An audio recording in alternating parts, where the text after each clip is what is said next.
They say home is where the heart is. Unless you live in a neighborhood, patrolled by the HOA and a woman named Karen who thinks she is the law.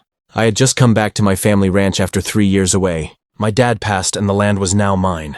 Acres of peace, quiet, or so I thought. First day back, I parked my pickup in the gravel lot outside the barn, a barn my grandfather built. The next morning, there was a bright orange violation. Notice duct taped to my windshield. Unauthorized vehicle storage. Signed, HOA Vice President Karen M. Strange. Because this property was never under any HOA. I shrugged it off. Mistake number 1. Over the next 48 hours, she would escalate in ways I couldn't imagine. Threats, fines, and finally the police knocking on my door. I was standing on my own land, and somehow, she had me questioning if it even belonged to me anymore. But what Karen didn't know was this ranch wasn't just my home. My wife, Lena, is a real estate attorney with a specialty in HOA litigation. Let's just say, she doesn't lose. So while Karen plotted her little neighborhood coup, Lena was already laying the foundation for a counterattack that would collapse everything Karen had built right on top of her. You want to see poetic justice? Keep watching. The ranch has been in my family for 4 generations. Nestled just outside city limits, it was once surrounded by nothing but wildflowers and cattle. But in the years I was gone, suburbia crept up like ivy, tract homes, coffee chains, and of course HOAs. When I arrived that Thursday morning, I felt a weird shift in the air. The place looked smaller somehow, boxed in by vinyl fences and no trespassing signs that hadn't been there before. That's when I met Karen. She appeared out of nowhere, clipboard in hand, like she was summoned by the sound of my truck door closing. "You can't park that here," she said, pointing at the barn. "No hello, no welcome, just immediate hostility." "This is my property," I replied, keeping my tone neutral. "I just inherited the land." She narrowed her eyes. "Everything within Phase 3 is under North Hollow HOA jurisdiction. That includes this lot." "There must be a mistake," I said. "This land has always been outside the HOA lines." "That was before the expansion vote," she snapped. "New rules. You should have received the packet." I hadn't. But before I could respond, she walked away, heels clicking like punctuation.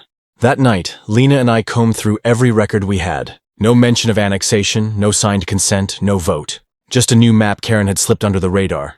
The next morning, the orange violation notice appeared. By the 3rd day, we got a letter claiming we owed $900 in back dues. Lena was calm, too calm. "Let her dig," she said.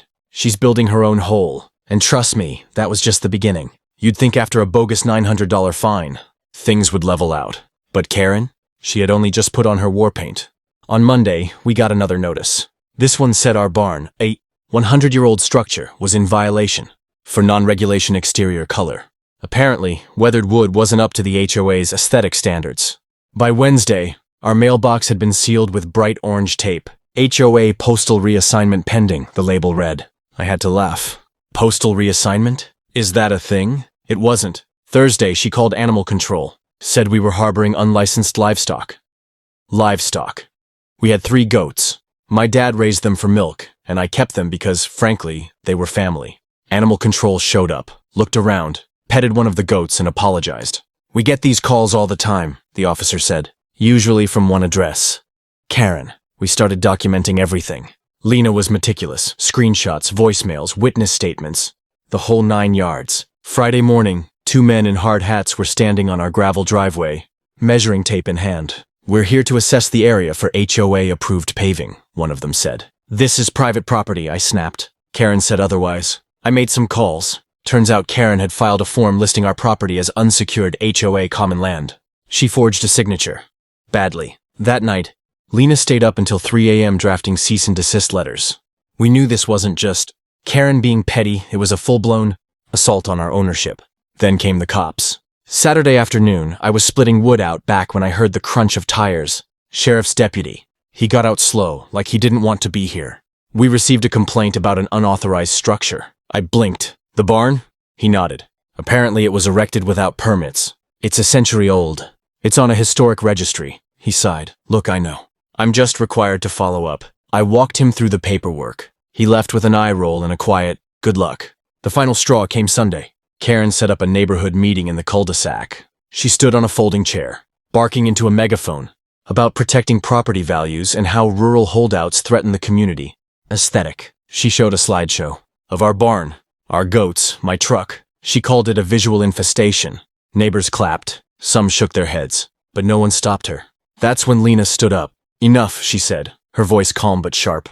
You're violating civil property rights, falsifying jurisdiction claims, and impersonating an elected HOA expansion. Karen scoffed. And who are you? Lena smiled.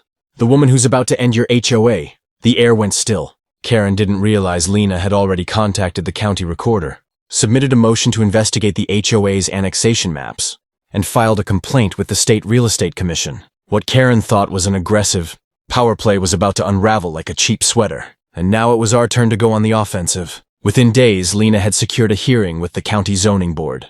She presented the original plat maps, including the survey markers, that clearly showed our land was never part of Phase 3. Then came the forged signature. Karen had submitted a consent form, supposedly signed by my late father, months after his death. The room went quiet when Lena dropped the death certificate on the table. Karen tried to backpedal, said it was an administrative error, that the form was old, that she had permission, but it was too late. The county launched a formal investigation into North Hollow HOA's practices. Lena didn't stop there. She called a meeting with the HOA board. 3 of the 5 members resigned within a week. Turns out, Karen had been operating without quorum or valid member votes for over a year. Lena filed for a temporary injunction against any enforcement activities on our land. It was granted. Karen could no longer issue fines, notices, or complaints until the court resolved the legitimacy of her HOA's actions. We put up a large wooden sign at the entrance to our property. Private ranch land, not under HO jurisdiction. And just for fun, we added a cartoon goat wearing aviators. The neighbors loved it. Some even started questioning their own HOA memberships. The final blow came when the Real Estate Commission confirmed multiple violations of disclosure, manipulation of maps, and potential fraud. Karen lost her position.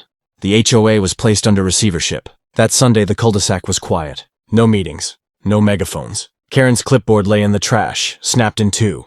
I brought out a pie and handed slices to a few neighbors who had come by. One of them said, "So, your wife really shut it down?" I smiled. She's thorough. And the goats? Got name tags and little hats. There's a weird kind of peace that settles in when the war's over. We rebuilt the barn doors, painted them red just because we could. Lena's helping a few other neighbors fight back against fraudulent HOA actions now. Apparently, Karen wasn't the only one playing empire builder. As for me, I've got my boots on the porch, my dog's asleep in the sun, and the ranch finally feels like home again. Lesson learned? Sometimes the law wears heels and carries a coffee mug that says HOA Slayer. What would you have done if Karen tried this on your land? Drop a comment below. And if you made it this far, comment justice served in all caps. See y'all in the next story.